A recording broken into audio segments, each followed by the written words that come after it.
Let's jump right in. Maize and Blue review, May the 16th.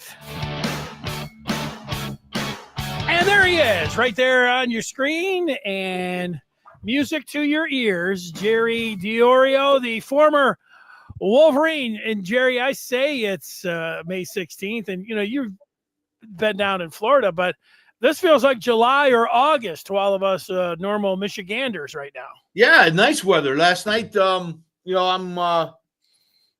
doing my golf ranging stuff at Maple Hills. Love the job, love the people, love the leagues that play there, and just a beautiful night all night long. And then about 8:30, 9 o'clock, wow, it started turning ugly. So got a little wind.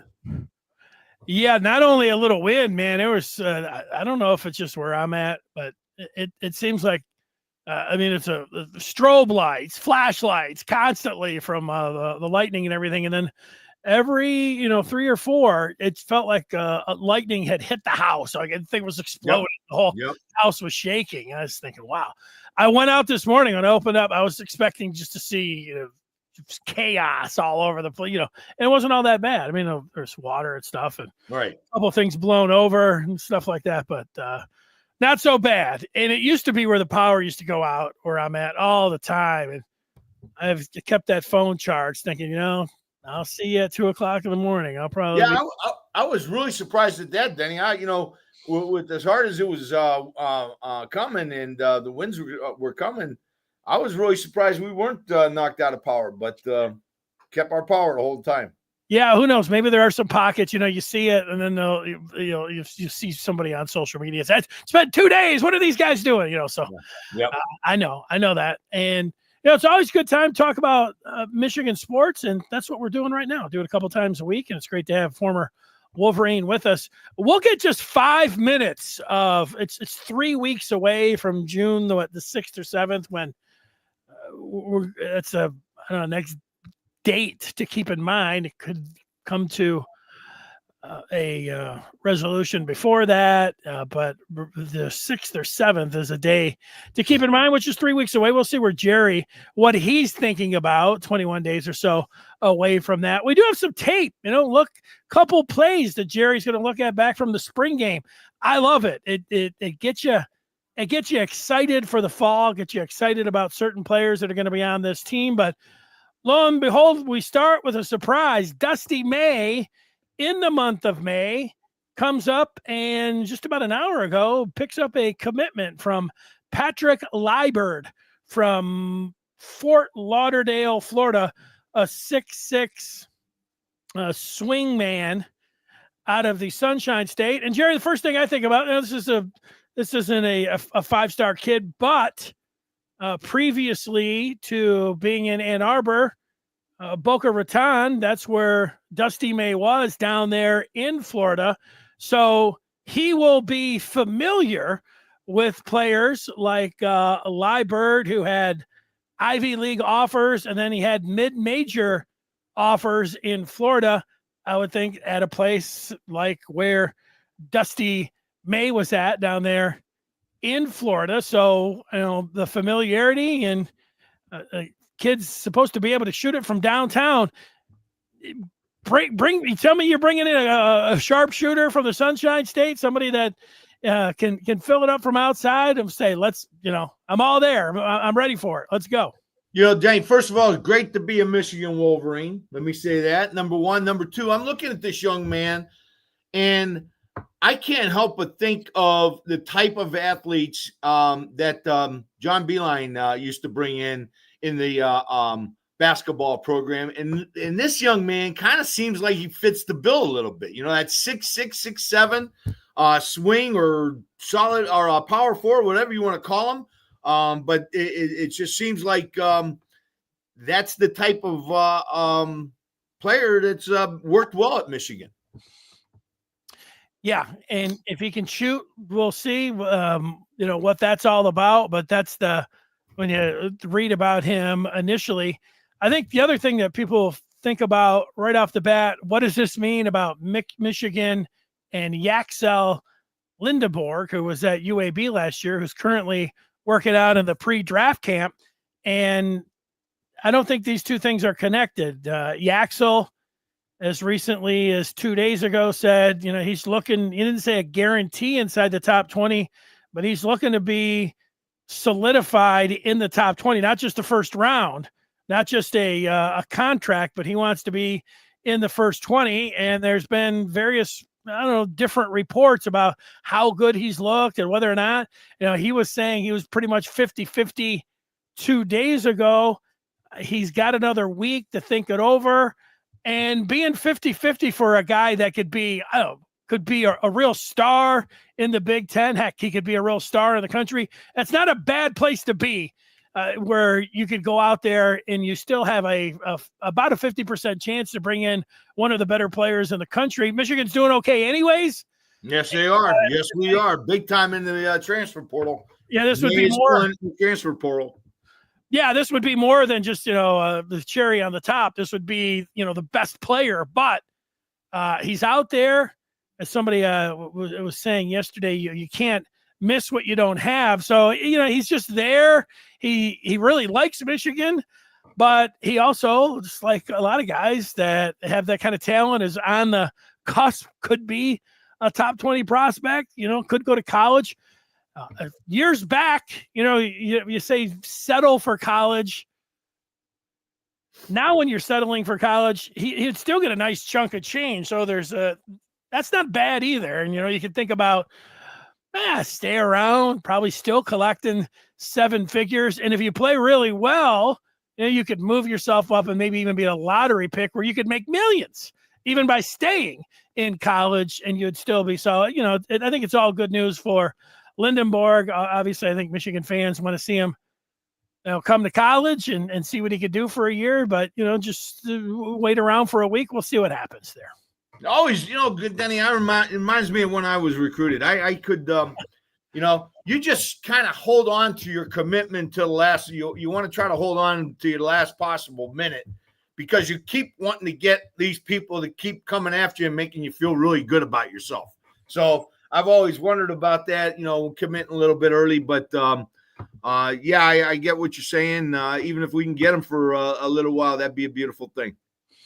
Scott's saying that this kid that they got from Coastal Carolina, a flip, I guess you'd call it, Liburd from Fort Lauderdale, said it reminds him of Karis LeVert. Well, Karis LeVert was a low-ranked player and is about 6'6". So, I see that comparison of what you're talking. And Karis LeVert, kind of a sharpshooter. So, and a poor Robinson. Duncan? Yep. A poor Duncan Robinson. Yep. Poor man's Duncan Robinson. Duncan Robinson. Well, Robinson, an unusual story of coming from, nowhere, then to be, a star in the NBA, huge contract in the NBA, but obviously a big time contributor for Michigan. So that's it. That's looking good. And even if it doesn't work out with Lindenborg, just having him attached, it says to me that, you have a chance at one of the top transfer portal players. It means that you're attractive to the very top players out there, obviously, and you could have got them. Even if you don't, I think it's good news. It shows you where, the program's at, where May's at, where they have everything. And NIL too. They've got that part going for them. I can't remember where I saw it, Denny, but I thought I saw somebody that had us ranked number 1 in transfer portal acquisitions this year. Is that did I read that correctly, or am I reading in my sleep again? Well, no, I think if you put the addition of Borg on there, I think you could see where that could be, where Michigan could be ranked number 1, if he came in. So that's good stuff. Mm-hmm. I like it.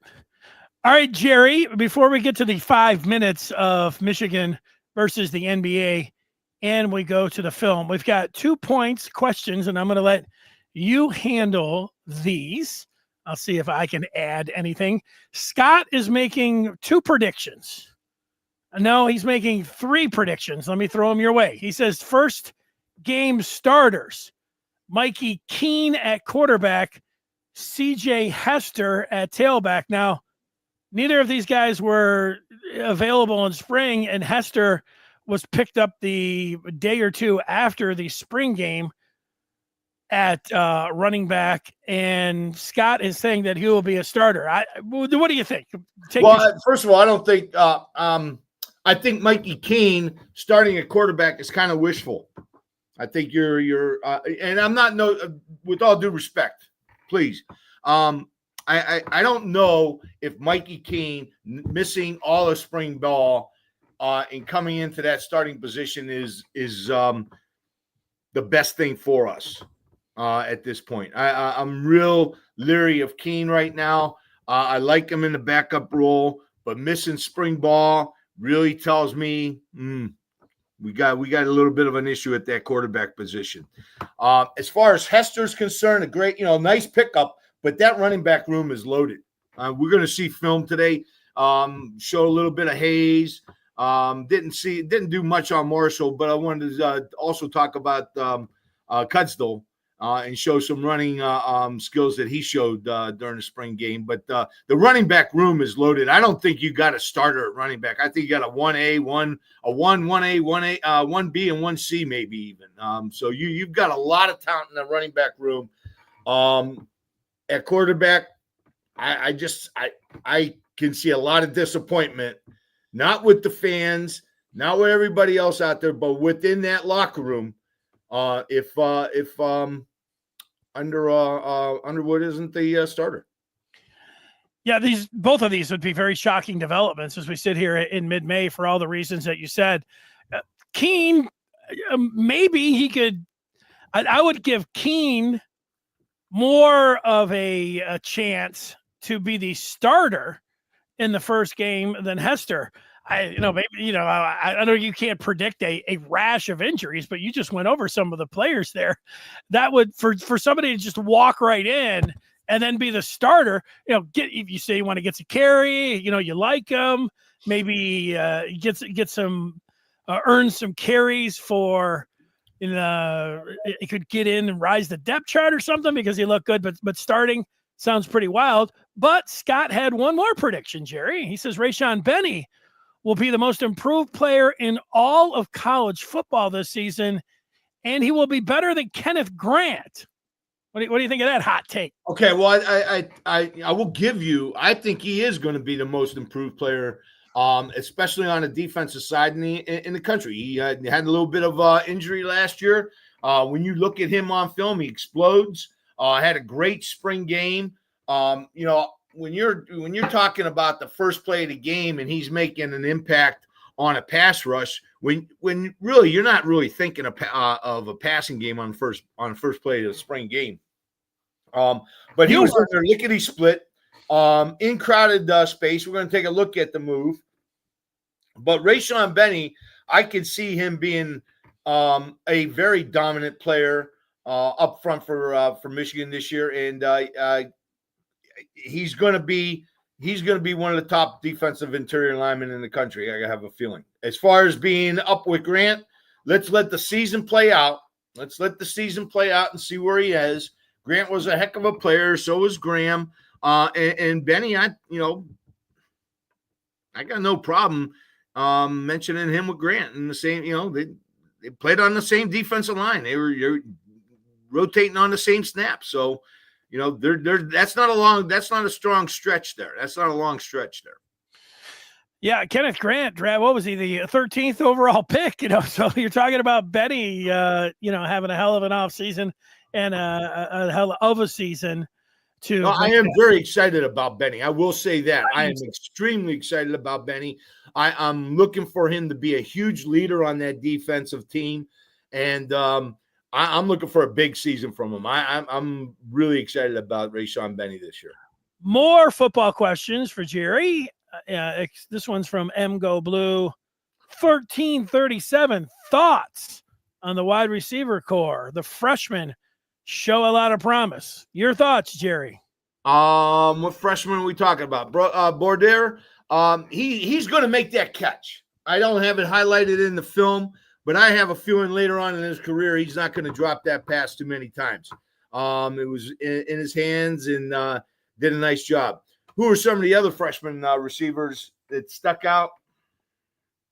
Who was it? Goodman? Goodman? Are you talking about Goodman? You had Marsh, Andrew Marsh, and then Browder. Featured prominently. They do have a freshman wide receiver that's coming in fall named Washington. But overall, you had McCulley, the transfer from Indiana. He looks to be at 6'5", the go-to wide receiver for Michigan. I think, like last year, when people are a little bit, down on the receivers, and there was good reason to be down on the group overall, especially from what was departing the year before, and then what we had from the quarterback play. I picked on Wednesday Hogan Hansen to be the leader in receptions and targets. Wow. Of all Michigan pass catchers, a little bit like Loveland last year. I'm not saying he's as good as Loveland. I don't think any are as good as Loveland, but McCulley down in the red zone, jump balls, 50-50 balls. I see him doing that. I like Samaj Morgan better than most people. I thought I saw something as a freshman in him that looked like he was going to be a tremendous player. Didn't do a whole lot last year. Again, I think that has more to do with the quarterback play than anything else. I like how it sets up. You've got McCulley. I also think that when it comes down to Michigan this year, you're not going to have Underwood. Underwood may end up being the number 1 overall pick in 3 or 4 years. It might be. I mean, that's what everybody thinks. That's what everybody wants. Of course, he would want that. But I don't think he's going to throw the ball a lot. I think he's going to throw the ball out 20 times this year, 20 times a game this year. It's going to be a lot like 2021. I would look just this morning. I was looking because there was somebody was asking whether they thought this year's offense. I think everyone thinks it's going to be better than last year. But what about 2021 Michigan, who won the Big Ten? They had Cade McNamara. Cade McNamara threw it about 15 times a game. Will this offense be better than the 21 offense? And of course, ended up making it to the college football playoff. They had an easy first 3 games, if you recall, although they had Washington's, but ended up being easy. But they had that on the schedule. I've talked a lot there. Do you think that that there's a point to that where this offense could be that it would be better than 21 and obviously better than last year? Well, here's the thing, Denny. I'm watching the film. I was at the spring game. I'm watching the spring game film, and the one thing that sticks out to me is Underwood is hitting these under routes, these flat outs, these out patterns. And they're getting big, they're getting 10, 12 yards at a crack. And I don't know if McNamara was doing that a lot. I think Underwood is taking some of these passes that we're getting, that the defense is giving us, and we're utilizing that and getting that 10, 12 yards. So, there's a lot of season to go through to start making the comparisons to some of the teams in the past. But when you look at the offensive line up front, we've got some experience, and the players that aren't so experienced are going to be, I think Skeen's going to be dominant. What's the young man's name? Number 54. Sprague. I think he's going to be a dominant player. I really do. I think he's going to be a dominant player. Link has got some experience. Hadi, I think he's going to be one of the better offensive linemen. The center, Crippen, he's got experience now. So, there's going to be some fight for that other those other 2 offensive positions. But I think Sprague is in there penciled in, and I think there's going to be some real good fight for that guard position. Our tight ends are solid. You're talking about Hansen, which is probably he's pretty much a tight end, right, Denny? I mean, we're not going to put him out of position. We're not saying he's out of position at wide receiver or anything, but he's a tight end. And you got Klein at tight end. But the kid who really stuck out to me in the spring game was Jalen Hoffman. And we're going to see a couple throws to him. I'm not crazy about his running skills after he catches the ball, but he does seem to get open. He's got good hands, and he is one heck of a blocker. So that really helps us on a lot of our offense. And so, that position, the tight end position, yeah, we had some good ones back then. If you remember, we had All and we had Schoonamaker. But now we've got Klein, who's the fastest kid on the team. And we're not even talking about pre-scoring out of the east side of Detroit. So, we got a lot of talent at the tight end position. I think our quarterback is going to be more talented than we had that year. And our receivers are, again, that's going to be a big question mark. Yeah, I don't think there's any reason for people to be down on Underwood and people saying that you think he's going to be too good to just throw the ball 20 times a game. You look at the 5 stars that have been out there these last few years, even last year, it's very rare that they just get out there and start and that they're great, immediately great. More likely it takes them a season. There's nothing wrong with sitting a whole season. He is not going to be doing that, Underwood, this year. No, but to expect him to be just throwing it all over, especially when Michigan's bread and butter is to a ground and pound, and that's the way that they want to play. I looked at J.J. McCarthy's sophomore season, and they threw the ball around. They had a really good year that season. They only threw the ball 20 times a game with McCarthy. That's what I would expect from Bryce Underwood. Now, you might think it could be a lot more.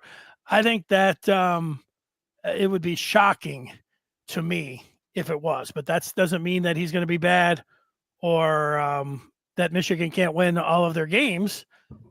They did when JJ was a sophomore. So the thing that Underwood brings is you can't load up 8, 9, 10 guys in the box anymore in the run game. And that's the biggest thing. Now, all of a sudden, you're going to have defense is going to have to start playing honest ball and have to drop some of their DBs because of Underwood. And so that will open up the offense. The bottom line is our strength next year is without a question in my mind, our defense. We are going to be very solid on defense. We've got a lot of depth on defense, a lot of kids fighting for position. One kid I'm extremely high on right now isn't even starting, and that's Nichols. Had a phenomenal spring game. And, I would put him in the same breath as TJ Guy and more. I think he's really kind of past Brandt, in my opinion, from what I've seen so far. The interior too, I think Esposito hit the nail on the head. He's got 3 sets of defensive interiors in there, all very good, all very experienced, all very big and strong. So linebackers, no question about them. But my point is our offense doesn't have to go out and be crazy to win a game. They have to play within their means, take what the defense gives us, and let our defense be dominant. Well, great point. And a lot of people want to say, yeah, well, Trevor Lawrence was great, after he got in there after 5 games and he could really wing it around. And that's what we expect from Underwood. Now, go look at the roster that Lawrence, he had T. Higgins. As much as I like Donovan McCulley, I don't think he's T. Higgins. Hunter Renfrow was the slot guy for Clemson. They also had a 1,000-yard receiver named Justin Ross. And they also had a defense that wasn't giving up a lot of points. Well, that hopefully is going to be comparable, that the defense is going to help them out. But those receivers that they had over there, Michigan didn't have any receivers like that. So I would tap the brakes on thinking that it's going to be a Trevor Lawrence type freshman season. That's all. That I wouldn't say that, but I wouldn't shy away from McCulley. I am really impressed with this young man, and I think he is going to be a difference maker. All right, Jerry, I want to see everyone over on the Maize and Blue Review. It's a fun time going back and forth all day, all night, talking about all the Michigan issues from what's going to happen this upcoming season, everybody weighing in on the different points, any different point that you could possibly come up with the team, with recruiting, both football and basketball. It's all there with like-minded Michigan fans. Join the Maize and Blue Review today by going to michigan.rivals.com. All right, 3 weeks. We have that date in mind, June 6th or 7th. Jerry, what's top of mind? I've been talking a lot with folks about Michigan versus the NCAA, and it is a very complicated chessboard with a lot of pieces moving constantly, from the president to the athletic director to the regents to protests to NOAs to lawyers to COIs. I mean, all of this stuff that's out there. I'm sure you every day spend a little bit of time thinking about Michigan and this deal with the NCAA. Let's spend just a short time here. What are your thoughts as we? First of all, Denny, I want you to know I don't spend a lot of time on it because I think it's a farce, an absolute farce. It was perpetrated by the NCAA because Jim Harbaugh opened a can of worms that cost them about $4 billion in total. And they've been getting their butt kicked for decades now in court. And I don't understand the Michigan administration and the board not pushing back extremely hard on the NCAA. I thought, Denny, when we go back to what happened in 2023, I wanted to get out of the Big Ten, if you remember correctly. Yes. And the reason is because, in my opinion, we let the tail wag the dog. Michigan brings in the biggest bucks into the Big Ten. And without the Michigan money, the Big Ten is in serious trouble, okay? And I thought we had a great chance right then and there to go independent, take our Big Ten championship trophy, and go go win somewhere else in another conference or in the independent. Because what they did to us and what the Big Ten Conference did to us was criminal. Can't forget that's the kind of stuff. And there was no reason to do that.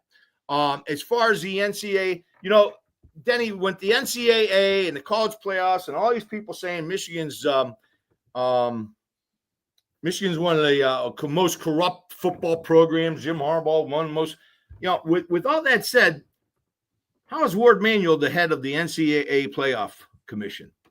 If we're so bad, why is our leader the head? I don't know. I'm just asking the question. That's all. Yeah, before it ever started with Michigan, I always would say that you don't want the NCAA snooping around because every school is going to have something that they're going to find. And so, and then, this part is odd, I think, for everyone, where in sports, usually being aggressive pays off. But, this is now the courtroom and in negotiations and, mitigating, the damage. And what you see from the NCAA is they don't want any lip. They want That's you right. to capitulate. They want That's you right. to surrender. And it's a very tough spot to be if you're just out here, twisted in the wind as a fan or watching this. You want to fight, and get after them. And, a couple of months ago, when Michigan came out, they had the notice of allegations, and they came out and they called in their, 100 some odd page response that it was grossly overreaching and wildly overcharging. Wow, they're coming after them now. Their lawyers have said, let's go. But between now and then they, after those are really supercharged words to me. Grossly overcharging, grossly overreaching, wildly overcharging. Those are superpower words to me. And then they were like, it leaks out like, well, we're offering up a suspension. What happened? So yeah. We don't know behind the scenes. That's the last thing I'm going to say about it. Get the last word out of Jerry. I'll tell you what I would do if I was Michigan. I would put up our NCAA banners from the Fab Five.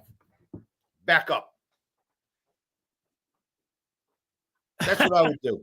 Besides fight in court and take them for what I can.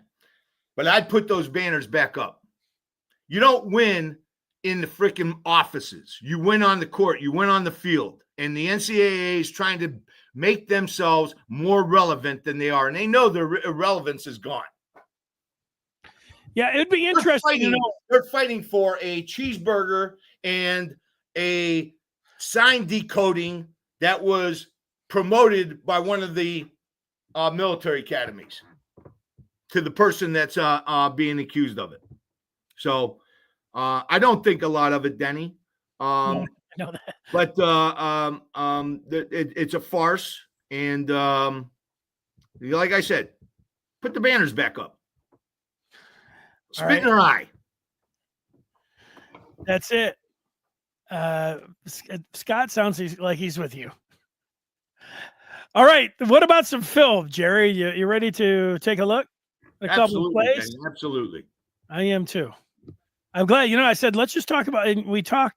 Let's talk football. That's it. We got enough lawyers in the world. We do. People like the lawyer. People like drama. Way too much. I've noticed. Yep. All right, Denny. Hold on. Give me 5 seconds. No, I don't need 5 seconds. I need nothing. I'm ready to do it. Boom. We good, Denny? Yeah. Oh, yeah. Okay. All right. First play of the game. And we talked about this a couple times now, Denny. I felt like we were going to go down deep on the first play and kind of just send a message.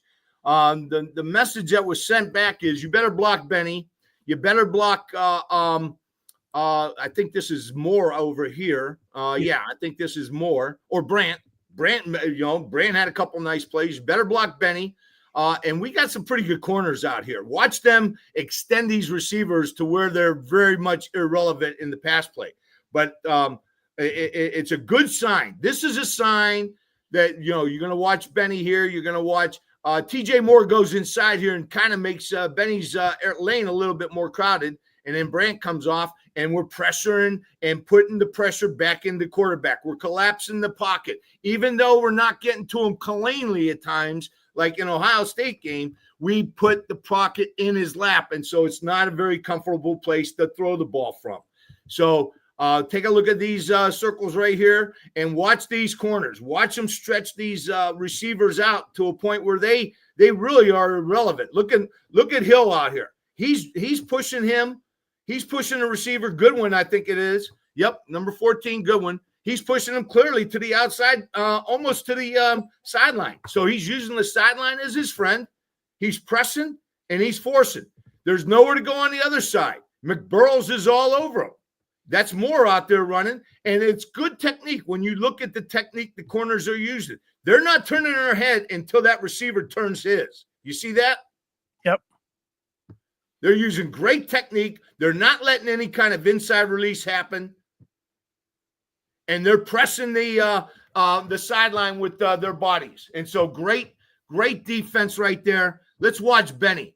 Benny's going to be I want to show one little thing on I think this is Roebuck, number 73. You see him lean there, Denny? Yeah. Watch this right here. He just leans his head a little bit. A guy like Benny is going to take advantage of that all day long. He's going to take advantage of that with his experience, rip, pull, and he's by him. As soon as you lunge, as soon as you lean as a pass blocker, you're pretty much done. And Jerry, let me jump in there because it's a small thing, but to me it was a pretty big thing.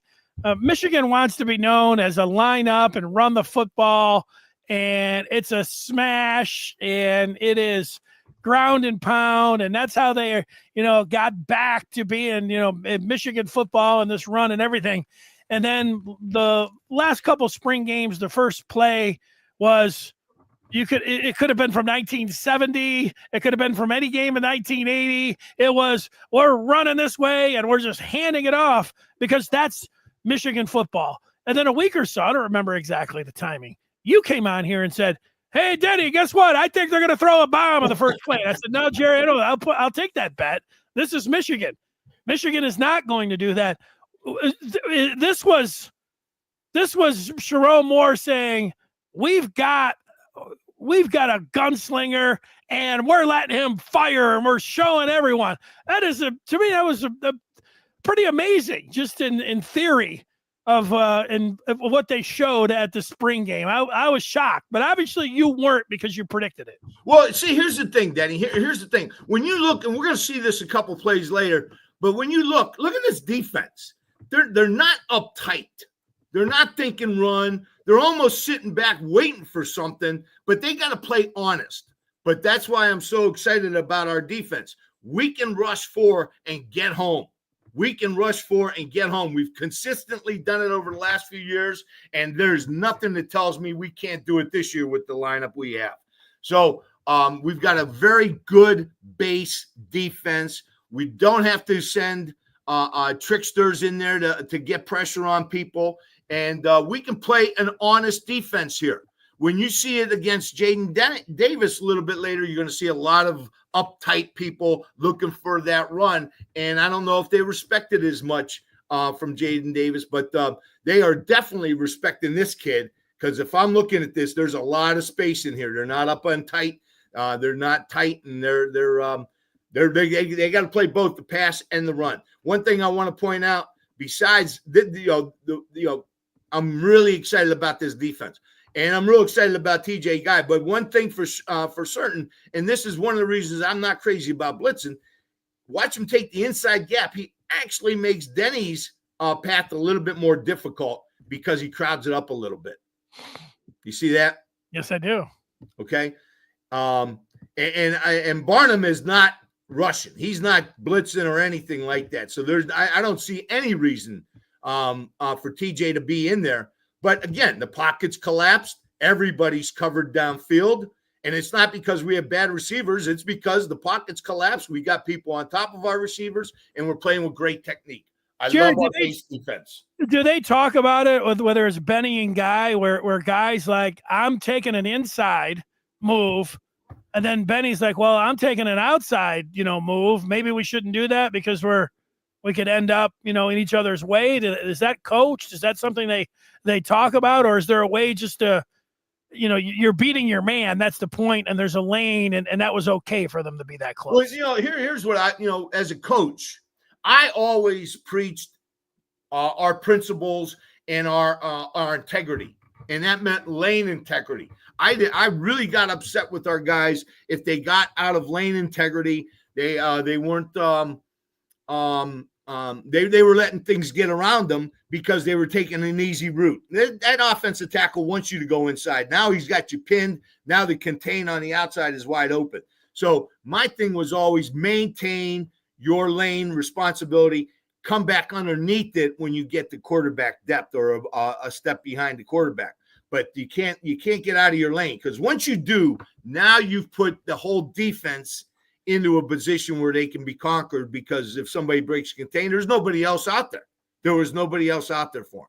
So, I see that as a base defense. I see that as TJ Guy doing something he probably shouldn't be doing.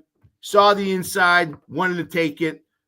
The problem was it was cluttered with Benny coming through there. So I honestly think TJ, he saw an opening and took it. Good explanation. So good. That's my opinion. I like it. But Hill, the corners, we're looking at Hill right there. We're looking at McBurrows on the other side with great technique. And this is another reason why, and we're not talking about the freshmen yet. This is why I'm excited about our corners and think that maybe Benny or Barry has been playing out of position. I wouldn't mind seeing him in that strong safety kind of role. I think they've got a lot of talent on defense. It should be noted that McBurrows did hit the transfer portal after this game. Oh, that's shoot, Denny, I was right. That's right. I forgot about that. Okay, that's all right. It must be strong competition out there. Absolutely. So, okay, Denny, what's missing here? This is the old. This is kind of a power play. The problem is we're missing something. We're missing that tunnel guy, and we're going to take a look at the next play and how that happens. And it's kind of a different feel to it. But here's a power play. This is a Michigan power play. It's a gap scheme. Everything is down, down, down, and then kick out and tunnel. Down, down, down, kick out and tunnel. This time we don't have a tunnel guy, and now you got a linebacker that's unaccounted for, and that would be Houseman. But we get good movement on the point of attack. I think what we could have done is look at El Hadi. He doesn't block anybody. What if we were to take him and kick him out here and then tunnel Bredesen up in here for Houseman, or block down to Houseman and bring Bredesen around for I think that's who is that? Is that Roman? We're missing that tunnel play. But even so, we still get good 5 yards. Our offensive line, I think, is going to be very good this year, especially at run blocking. I think we've got some real talented running backs. I think that's going to make our life a lot easier for a quarterback. This is, let me see. This is now this is the old-fashioned power play. Here you got kick out by the guard, and then you got Bredesen coming up in the tunnel. Okay, and I call that tunnel when he's coming around into the hole. There's Bredesen coming into the hole. Couple things I want to point out here. Again, another reason I'm extremely excited about our defense. Watch this young man right here. Houseman, 3-year starter. Boom. He basically clogs that hole up. There's a huge hole there. There's a huge hole there right there. And Houseman just puts, I think that's Hansen, right? Back in the hole. And now that hole is clogged by our own offensive player because of the job Houseman does. I want to take you back to the other play, and then I'm going to show you the same thing. Watch Nichols right here. Watch him come underneath this. He looks like he's playing out, and then he comes underneath it. That's great technique right there. Now, what I wouldn't like, I'm not crazy about, I think Bredesen's got to get tighter to the line of scrimmage. No question in my mind. I think he's giving Nichols a two-way go there.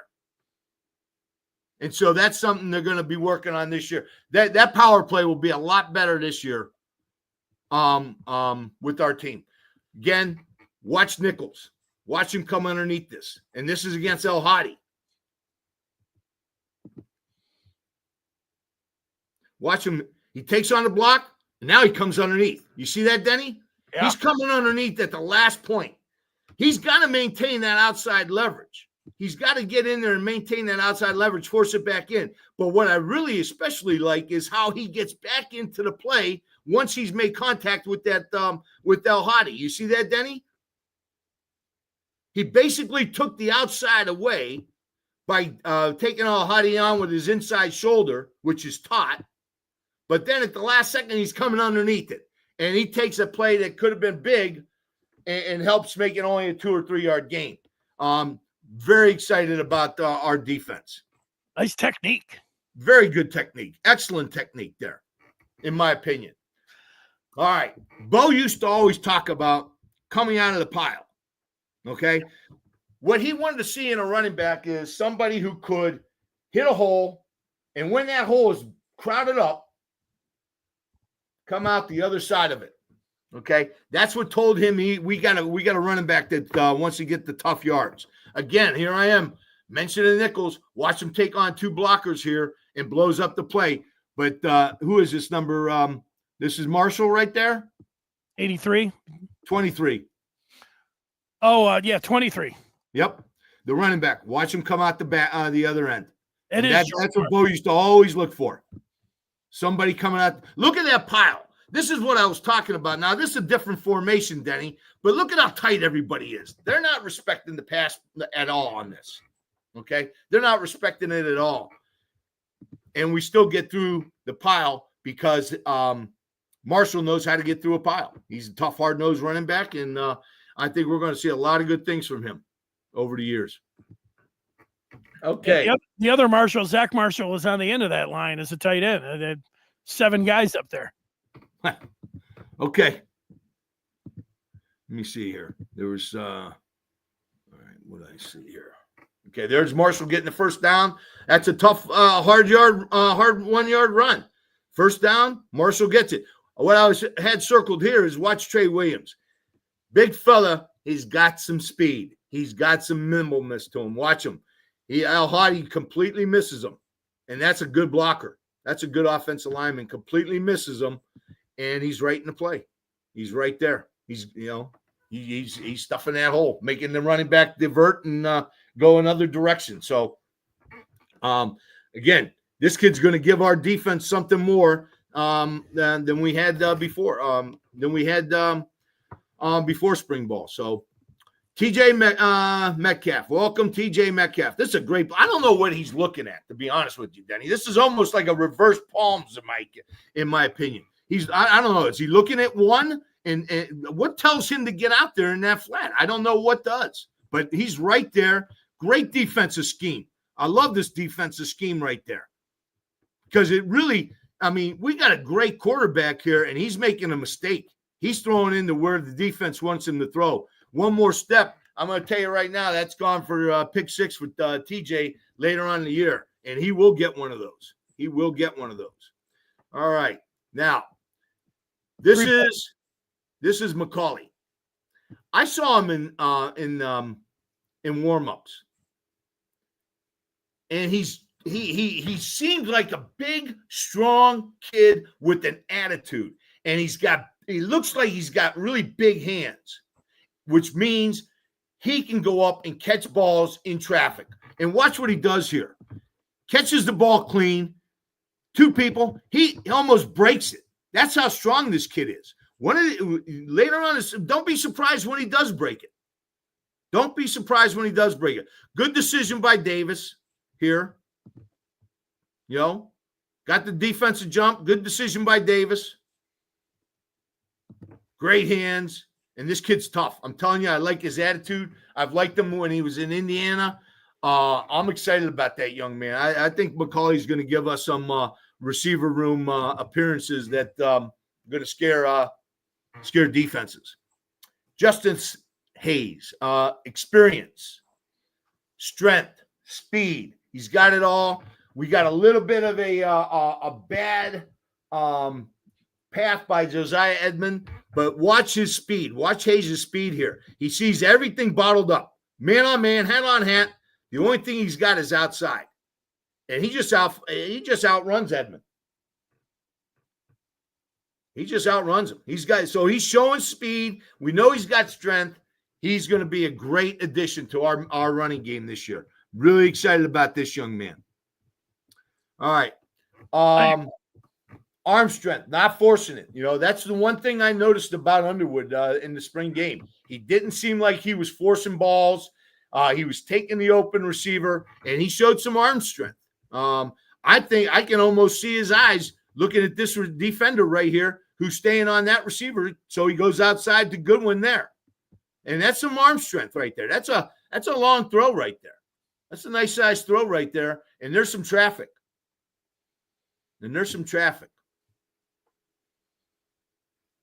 Nice arm strength. Good decision. In my opinion, he showed a lot more maturity than I was expecting for that spring game, to be honest with you. All right, again, reading the defenses. I think he's reading this outside linebacker. Once he sees the outside linebacker go in with Klein, he comes right now to Goodman, who's wide open. You see that? Nice throwing lane. Yeah. We get the double team right there. He recognizes it, comes to the corner. That's a long throw. That's not an easy throw, especially for a freshman. That's not an easy throw. He makes a nice throw. He sees Goodman open. First down. Beautiful. Love it. That's what really impressed me about Underwood. He was taking the easy routes. Here. This is a great play by Edmond, by the way. He comes back and makes a great play there. He's got good coverage here.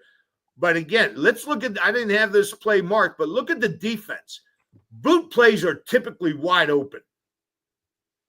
One of the reasons why it's not wide open, again, let's look at one of our young linebackers here, Sullivan.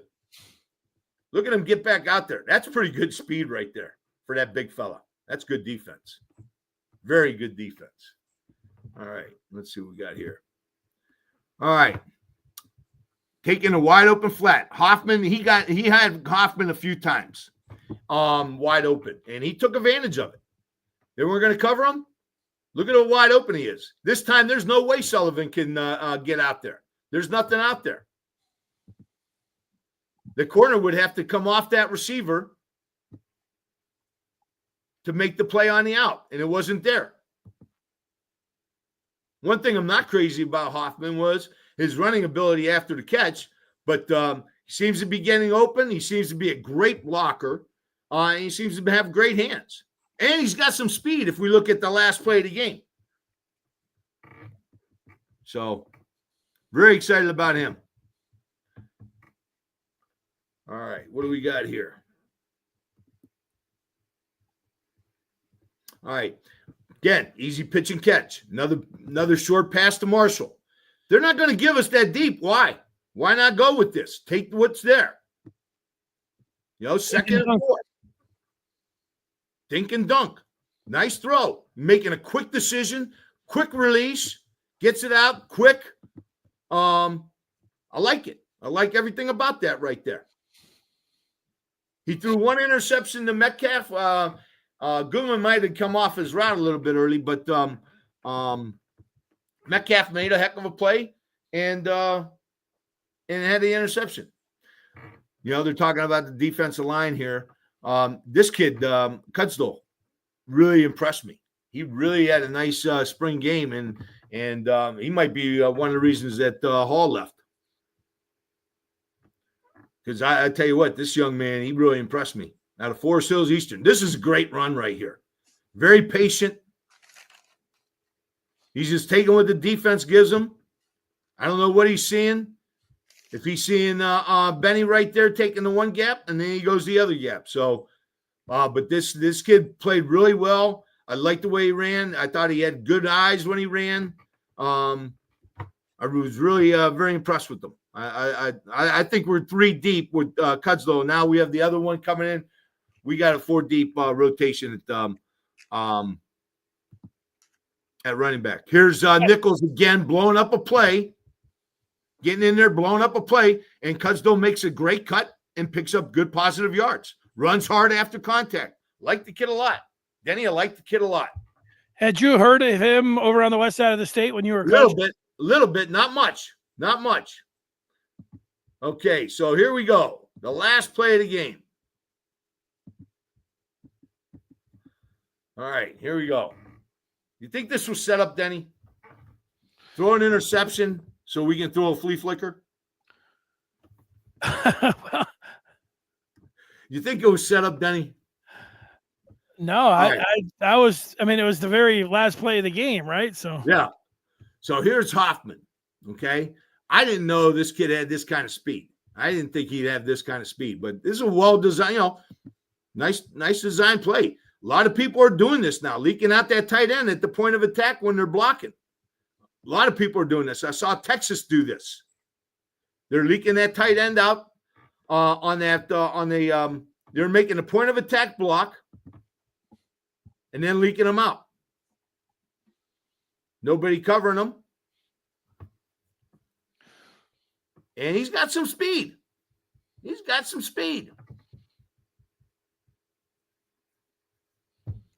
Yeah, and if he's catching 8 balls for whatever it was, 188, just imagine, I think when a freshman quarterback looking for their tight end, that's why I picked Hansen to be their leading.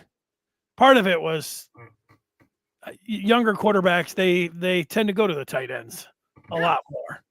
Michigan went to the tight end last year. Hoffman, Underwood was going to him left and right in the spring game. Underneath, Hansen. When Loveland wasn't playing in the spring game, they were throwing the ball to him in the end zone. Ended up getting picked off, but so that was my thought process on why Hansen would be their number 1 receiver. I get that. I understand that, but what I saw was a lot of depth at that tight end position. Michigan's known for tight ends. I mean, we put them out there year after year lately. Kind of replacing Iowa a little bit with the tight end. Oh, I like it. But hey, we're known for our tight end. That Cuzdall has that game, and then they go out and not get 1, but they get 2. transfer portal running backs in the next day or two after the spring game, and CJ Hester and John Volker. So we'll see how those guys fit into it, if they're actually going to even be better than Cusdall. Who knows? You can never have enough good no, exactly. good players anywhere. Especially at running back. I mean, running back's something you want to be as fresh as possible every time. I love it, Jerry. I can watch you. Every time you see the spring game, and it's fun just to see the different guys, and then you walk through and tell us what they're doing and looking at it. It just gives you every time different perspective. Well, I appreciate it, Denny. Denny, I was blessed with some great coaches and great football brains in my life. I've been very blessed, and I'm just kind of taking off what they taught me. Well, we are the benefactors of that. Well, great job, Jerry. We look forward to doing it again. I know it feels like summer, but I'm going to say this May, because it's still only spring, and it's going to get cold over the next couple of days. So don't get used to this real hot weather. How about that? All right. That is going to do it. Oh, yeah. Somebody mentioned in that one of the freshman running backs got hurt, and then they had Hall hit the transfer portal. All good points. Great job, Jerry. We'll talk with you next time. Denny, hail to the victors. Can't wait. That's what we needed.